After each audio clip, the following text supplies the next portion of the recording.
5000 pages soumises par le gouvernement au vote des parlementaires pour décider du budget de l'État. Un budget, c'est des recettes et des dépenses. Et ces dépenses, ce n'est pas qu'une affaire de chiffres.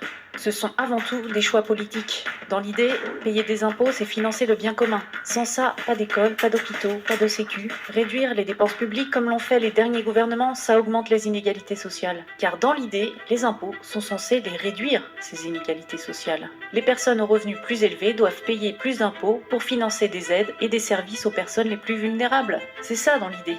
Dans les faits, les ménages et les entreprises les plus riches profitent de cadeaux fiscaux, sans parler de ceux qui partent carrément à l'étranger pour ne pas payer la note. Résultat, les services publics trinquent. Depuis 2017, on recense notamment 5700 lits d'hôpitaux supprimés ou encore 10% de budget par élève en moins. Et malgré ça, le gouvernement envisage encore des milliards d'euros d'économies.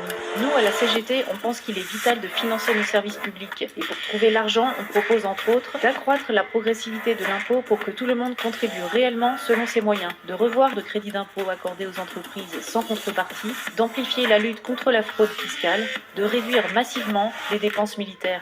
Le débat budgétaire qui s'annonce doit être l'occasion d'explorer des alternatives. L'austérité n'est pas la seule réponse à la crise. Pour la justice sociale, la justice fiscale, pour une société plus solidaire, il faut faire payer le capital.